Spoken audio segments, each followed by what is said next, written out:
Hello everyone, welcome back. Hello. Hi guys. So we want to say a massive thank you, don't we guys? We were so happy to see all the positive feedback from our first full-length episode. I think we all feel like we're a bit on cloud nine at the moment. It was just so nice to get so many nice messages. So we really appreciate that, guys. Yes, it feels like we're real podcasters. Yeah, that's what I was listening back and I was like, oh, we sound professional. It's just Literally.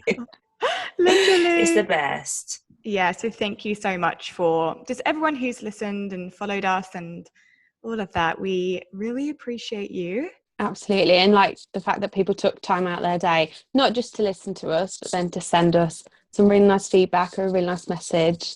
It's just, we appreciate it so much. It makes us feel so good. We knew this was going to be an amazing podcast, but it's just amazing to actually have that sort of feedback. So in today's episode number 2, we're going to be discussing the expectations that we face or have faced as females. And we're going to condense this into 3 sort of parts. So, we can chat for days and we need to give ourselves a little bit of structure. So firstly, we're going to be talking about the expectations we face from society, and then the expectations we face from others. So that is going to be people that we know or maybe people around us.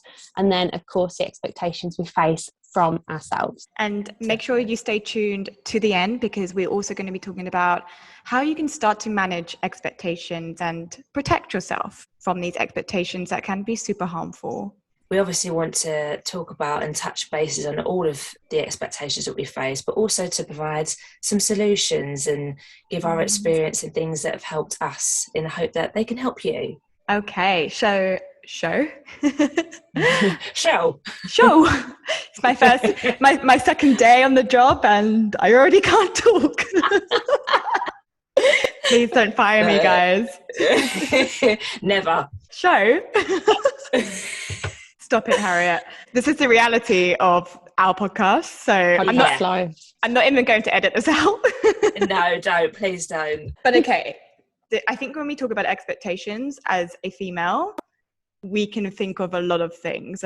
It's quite big. So we're going to condense this to expectations specifically about our body, which again is still an absolutely huge topic, especially as a female, but that is what this episode is going to focus on. Societal expectations that we have, obviously a big thing is in the way that we are told that we should look as women. And like we say, there's so many things that we can talk about off of that, but we just want to pinpoint it to, I don't know, girls, how you feel, but for me, it has always been throughout my life, I have to stay a certain shape, size, weight, regardless of how old I am, regardless of, it's Christmas, but don't eat all of that food because you still got to stay the same as you looked in summer, when maybe,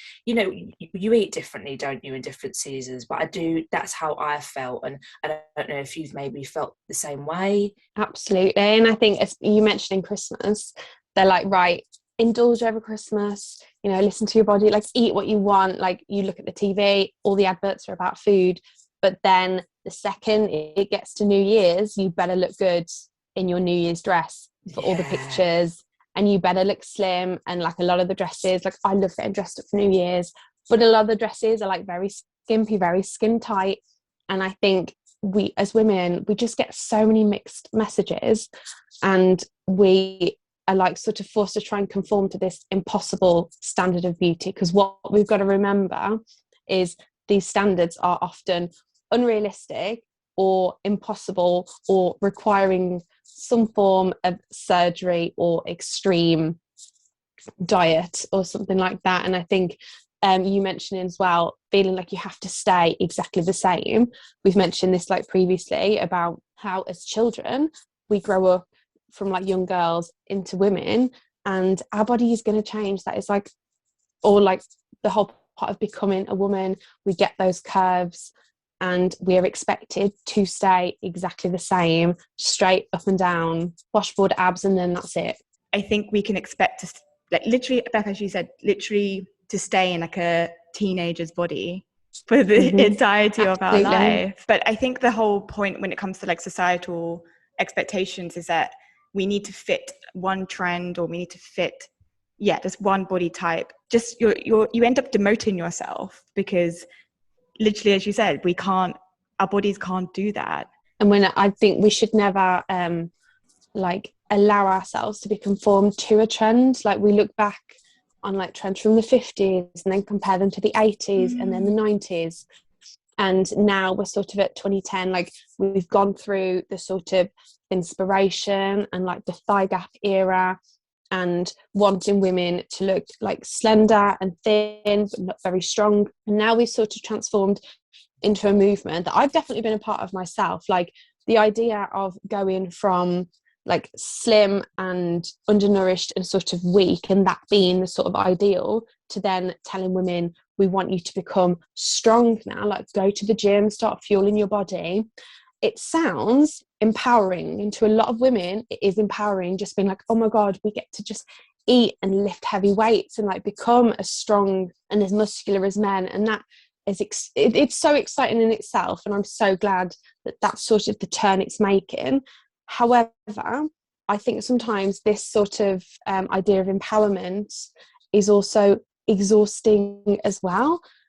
So they're like, right, we want you to get really strong, but also can you like grow your glutes but like keep a very slim waist at the same time? Like you want to gain weight but only in the right areas, not in the wrong areas. So I think that is just exhausting in itself, and it's just another trend that is impossible for a lot of women to achieve. Honestly, I think it's like this constant merry-go-round of, okay, when you do think about it, it's just giving you a body type and it's popular for that time. And then everybody tries to conform to it. And it, like you say, it is completely unsustainable. You know, you have, like we were saying, like the Kardashians, and they have these body types which everybody aspires to have. As a normal person, we do not have the opportunity, or you know, financially we don't have the opportunities to have a chef in your house making you food, a personal trainer, a gym in your house. Like that is an unsustainable life. But you know, even like influencers on Instagram who are fitness influencers, and we aspire to look like them, that is because in the nicest way possible, that is their job. You know, they wake up and their job is fitness. So but just for a normal person that works 9 to 5 in an office, doing that level of activity, eating those types of food, having them made for you so you can look, it's more easy to look that way. It's near on impossible. Absolutely. And I definitely think that when I was in like a full-time job and I was up early in the morning, I would sit there and still compare my life to other people online, watching them have amazing morning routines, watch them go out and like to the gym in the middle of the day, or go and, I don't know, go on a walk in the middle of the day, and then wonder why I couldn't match their activity levels and their happiness levels, because they had a perfect morning routine, they had a perfect evening routine, they had all this time to do all the things that made them happy and to have the money to do the things that made them happy as well. And then I would sit there and be like, why am I not able to achieve exactly the same things? And stepping back now, I realise because I just had less hours to work with in the first place. And I think this is why when we talk about like social media and stuff, firstly, a lot of these people, when they are showing you their perfect routines, it's often not very authentic, and they might be feeling crap inside as well. They just never say. But it's just important to take everything with not just a pinch, I'd say like a handful of salt, not just a pinch I'd say salt. a bucket of salt. The thing is, I imagine, and I know this, but people within the fitness industry who, when it is their job, they also struggle to feel like they need to fit this like particular body like shape, when is also that's not even possible for them, even if it is your full-time job and you're doing it day in, day out, because genetics and our bodies are meant to look different from each other. At some point, that pressure for them, for for anyone is going to become too much to constantly keep up. And there's so many fitness influencers in which I followed when I had really bad body image, and I aspired to look like them, and they have actually come out and, you know, said that they have eating disorders, that they really struggle. There's one woman, and I've shown her to you, Harriet, Stephanie Buttermore, and like, she severely restricted, and I always was like, wow. And she had these amazing cheat days which I lived through, and then she went all in because she had completely ruined her relationship with her body and felt the only way that she could regain that was to go all in. And it was a massive journey, but that's the thing, it's a big smoke screen, you know. Social media is such a massive smoke screen. Yeah. And like, I used to like watch her cheat days and things like that, and it was just, her life seemed perfect, and I would be like trapped in this binge restrict cycle, and I'd look at her and how she was able to eat perfectly for a couple of weeks and then have this massive blowout day, and then her body recovers so quickly. And I mean, she's a gorgeous woman, but she's, for her life to like look so gorgeous as well, and I would feel like I loved her, but I'd feel like very inadequate in comparison. And we've got to remember that a lot of people are going to be doing that on a smaller scale with like smaller influencers, and just watching their lives and feeling totally inadequate and invalidated. You know, I reckon even like people like Stephanie feel like, you know, I have to do this. I have to make my life look perfect because someone else in my space, their life looks perfect. And so I guess it's like, when it comes to like societal expectations, we really can all feel like we're victim to it. I think that really nicely moves us on to talking about how, or our experiences of other people's expectation of us when it comes to the people we actually know in real life, and the comments that we have faced when it comes to how we should look and how we should be. Do you girls have any stories or experiences of people telling you what you should do? I feel like for me, it's always been this thing of healing my relationship with food came with at a point of, obviously I was very restrictive. So I had the comments, is she okay? She's not eating a lot, and that concern. And then when I started to put on weight, it was, well, hold on a minute, like, you know, do you think you're eating a bit too much? You shouldn't be eating that. And you've got to heal your relationship with food. No one knows anyone's journey with how they're trying to do that, how they're trying to incorporate foods which scare them. But, you know, that's what I found. There was no, I could never win with absolutely people's comments on those things. And it makes you feel like I'm trying to do something here to better myself, but the comments in which you're giving me are making me feel like, actually, is this the right journey to be on? Yeah, absolutely. And I think like you're battling with your own brain anyway. I feel like a lot of the times I felt like I had an angel sitting on one shoulder and then a devil sitting on the other, constantly arguing back and forth whether I was on the right path or not, or whether I should just go back to what I used to be doing. And I definitely like exactly the same when I sort of found that food freedom and started to sort of reintroduce like the binge foods, I'd say, from the weekend, when I tried to like reintroduce them just into my normal day to sort of like remove the morale that I'd given certain foods, I would receive comments like, oh, is it a cheat day today? Or are you no longer on your diet? And things like that. And, you know, obviously I'd try and laugh it off, but that sinks into your head a little bit. But also to flip that, when I would go to family gatherings or go on holiday and there was like a buffet or there was a lot of food, and I was sort of, a lot of people didn't know that I was binging. They just assumed that I was a gannet, or that I was just like a foodie and that I just loved food and I would just be the first one in the queue and just eat everything. So when I'd sort of recovered a little bit and I was actually like listening to my body, listening to my hunger cues, satiety cues, and just eating what I wanted, and then that was it, and not going mad and like binging in front of everyone, I had comments like, are you not hungry? Like, oh my God, Beth isn't eating everything. Like comments like that.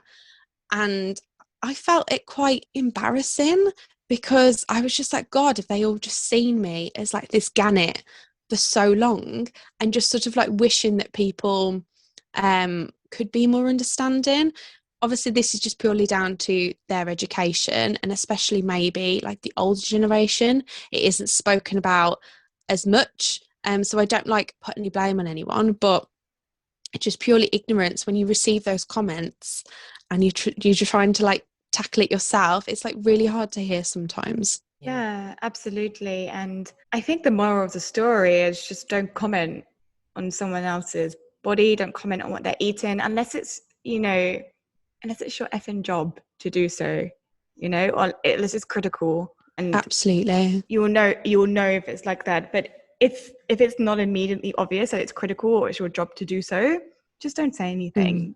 I do think though, like when, especially maybe the older generation have grown up reading like the magazines like the Closure and like the Heat and things like that, and constantly reading about how other people are having their worth assigned to a number or a weight or a body size, and then reading that like the magazines are commenting so freely and openly and so harshly on other people's bodies, I think it's maybe become normalized as well for anybody to just like comment on someone's body in the street or see someone after a couple of years and be like, oh, you've gained a bit of off the cuff comment, which I don't think is necessarily meant to be earth shattering, but can be.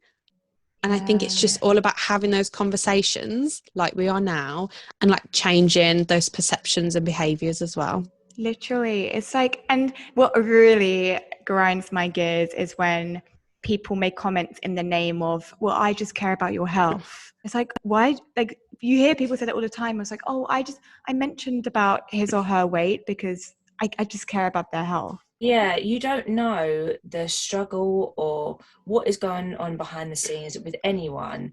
And yes, you may not mean that to come across in that way, but you actually don't know how that comment is affecting someone.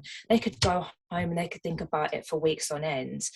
And even in the way that people comment when you're trying to recover from an eating disorder and you're trying to incorporate new foods, you might not be comfortable with having pizza, having a dessert when you go out for dinner. So you might have your safe foods, but to you that's a big step that you've taken to have bread or potatoes on your plate, and then someone turns around to you in front of everybody and they go, oh, that's healthy, so and so's being healthy again, and like you instantly feel like the spotlight is being shone on you. And it's a horrible feeling because you feel like turning around, and you would never go to somebody, say, like I say, never want to say good or bad. I'd never want to label food as that, but there's less nutritionally, dense foods, or but say for instance someone had a kebab and pizza and a dessert on their plate, and if you were to turn around and go, well, that's unhealthy, you would never do it, because how somebody eats is how they want to eat. There is no right or wrong. And that's what just baffles me, in the sense that people can just turn around and just being insensitive, I think, is the main point.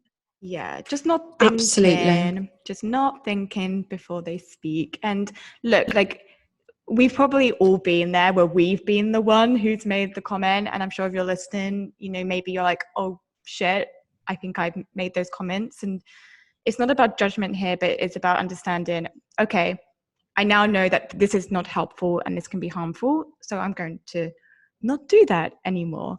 So that's just the message that we're trying to get across. Absolutely. And I think that also segues quite well onto sort of the pressures that we then put on ourselves. Like, so we've got like society putting those pressures on us, and then that like seeps into people around us, and then no one knows what's going on behind closed doors. No one knows what, like, how their comments are maybe like impacting you.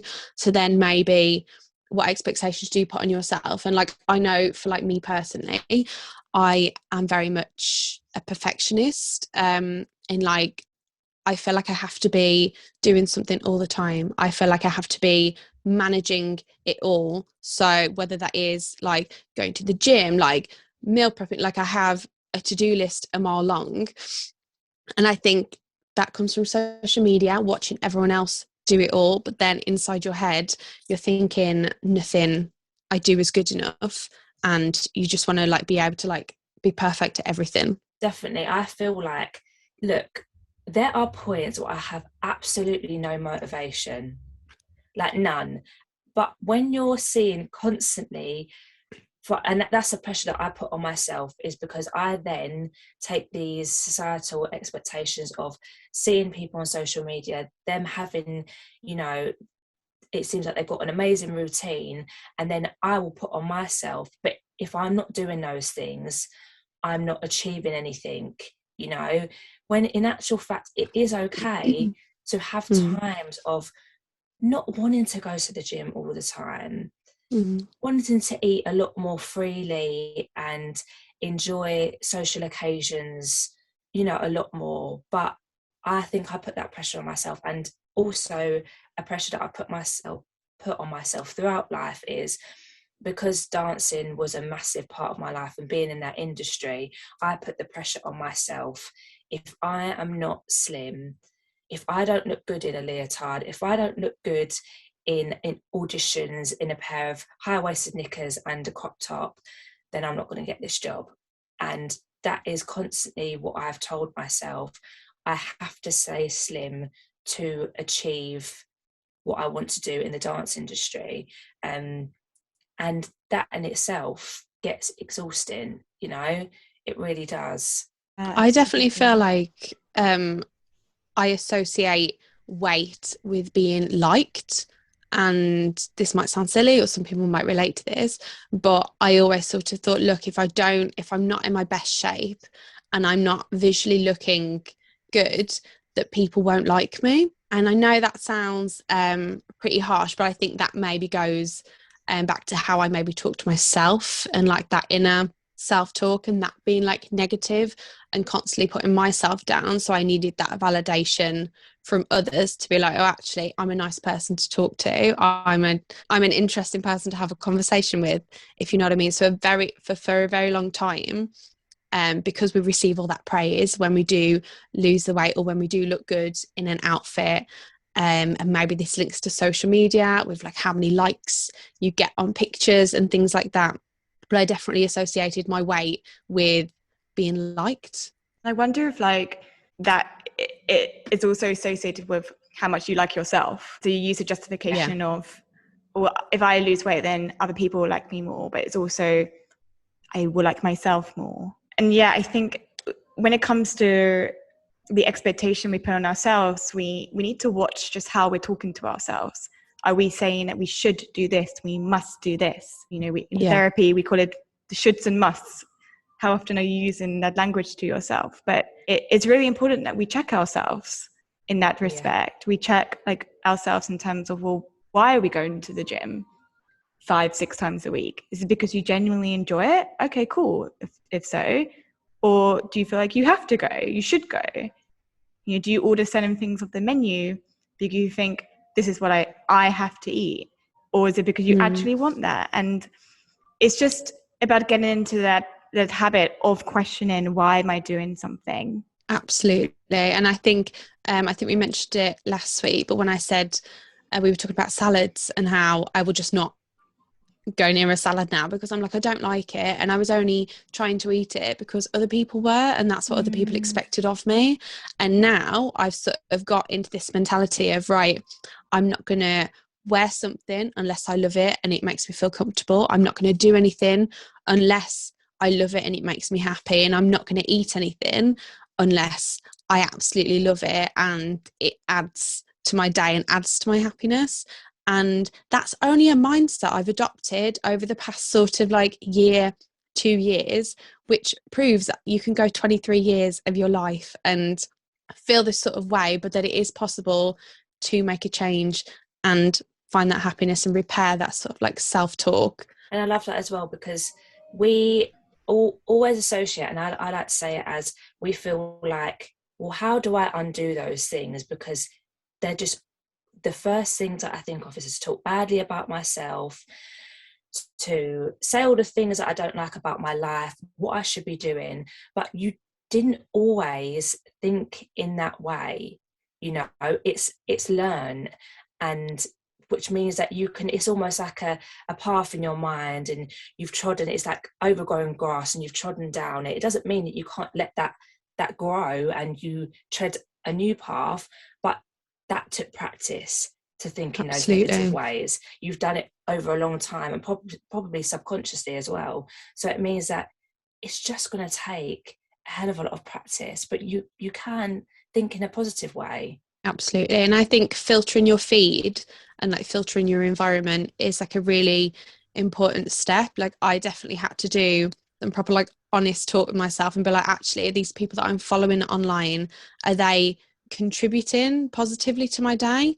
If they're not, then I either unfollowed them or just like muted their stories or muted their posts, because like some of these people are lovely individuals, but you know, seeing 120 things that they accomplish every morning is making me feel a little bit inadequate, and I just don't need to see it. And just like, I have that control, so I may as well utilize it, but then also pick what environment you are walking into. And if certain people or certain environments don't make you feel good, don't, or try not to enter them in the first place. Yeah, definitely.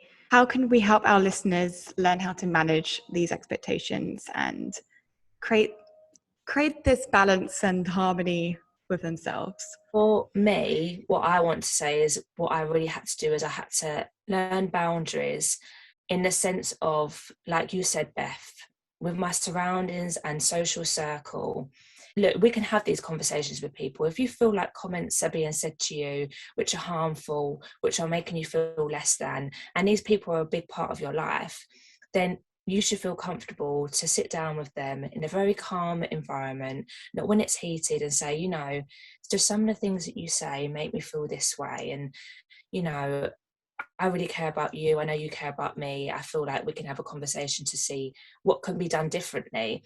But if there are people that are just, I know they're doing it and it's a constant and they're not really a big part of my life, or I've had to let go of people also that have been a big part of my life because they just didn't understand the journey that I was going through, or how I was trying to gain positivity in my life. And I think it's a very, very hard thing, but as you get older, having a small social circle rather than having a massive social circle in which, you know, people don't actually add a lot of value to your life, that's okay. You know, it's okay to do things for you and to say no to things that don't make you happy. Absolutely. I definitely had to be proactive about my self-talk. And if I was ever being negative by saying something like, oh, I am too big for this outfit, or you know, I don't feel comfortable in how I'm physically looking, I'd be like, why? Firstly, I'd really like try and dissect my thoughts and be like, where have I got this idea from in the first place? Is it maybe because like my period's due in a couple of days and I'm just feeling a bit more hormonal than usual? Maybe it's because I haven't eaten and I'm just feeling a little bit more like ratty now than usual. Maybe I haven't done any sort of movement in the past 2 days and I'm getting in my own head a little bit. So I'd like try and dissect it. But then secondly, I'd just be like, you look beautiful. Like, you look perfect right now. Even though in my head I didn't feel like that and I didn't feel like I looked like that, I just tell myself anyway, and just try and like override that negative voice. And yeah, it isn't a quick fix, but the more you can practice things like that, the easier it becomes, so that a couple of like months down the line, you're not even talking negatively about yourself in the first place. I would say my suggestion to manage expectations that's set by other people is to start listening to yourself. So I just love what you said there about asking yourself that question, why? What am I feeling about this? Because we don't do that when we're complying and abiding with other people's expectation. We don't ask ourselves how we feel, which is why like practicing some intuitive practices, you know, like what do I want to eat today? How hungry am I? You know, what do I want to wear? What do I feel comfortable in? Like that is really important, and it's hard. And don't get me wrong, I don't think we're going to be able to like completely get rid of expectations from others. And, you know, we may need to have some practice some radical acceptance of that. but we can work on changing the way that we respond to those expectations and, you know, saying no to them, rejecting them. Yes, they're there, but it doesn't mean that we have to accept them or absorb them. We can say no. I think it's also managing your triggers. So in terms of social media, if, like you say, just going on an unfollowing spree and follow the people that give you life, that make you feel happy. But also I think it's really important as well to, like, for me, journaling is a massive thing. I have to constantly check in with myself. And also I think it's important to know, like, when you are feeling those pressures or expectations, I think the tendency sometimes can be to slip into habits of controlling your weight. But that is because I know anyway, what I used to do is when I feel out of control in part of my life or something isn't going right, the only thing that I felt I could ever control was my weight, was how I looked. And I think telling yourself, and when you feel those stresses come up, you feel those expectations are getting heavy, how about instead of ignoring it, just working on it at that point, sitting down, journaling, questioning what this is, because it's difficult and it's really hard, but that work needs to be done when you are feeling at your lowest, or you're feeling, because I promise you it does work. And that's what I never used to do. I just used to let things go, and then it would build up and it would get worse. Whereas now I'm like, this is going to be really difficult tackling this emotion in the moment, but in the long run, it's going to do me better. Yes, amen. So thank you guys so much for tuning into this chatty episode all about expectations. We hope it has given you some inspiration to start saying no to expectations that are just not serving you. And I just want to say as well, I just absolutely love talking about this topic with you girls, and you gave me some ideas, and I really, really hope that we could give, you know, everybody else listening some ideas on just how to gain more value to your life in a most positive way that isn't solely focused on how you look. You know, I want everyone to experience life without that dark cloud hanging over you. I just really hope that helped everybody.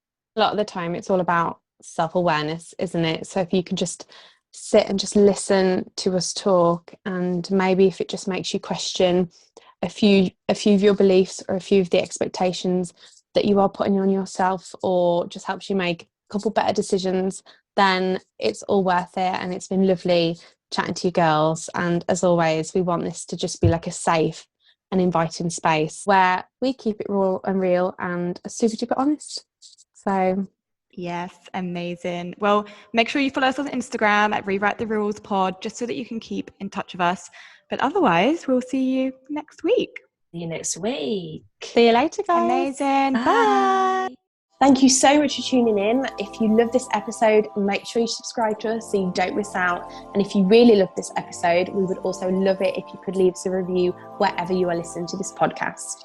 Also, if you think any of your girl or guy friends would enjoy this podcast, make sure you share it with them so we can spread the love. And don't forget to connect with us on Instagram over at Rewrite the Rules Pod. If there's anything that you would love for us to talk about, just send us a little DM and we'll add it to our list. See you next time. Bye.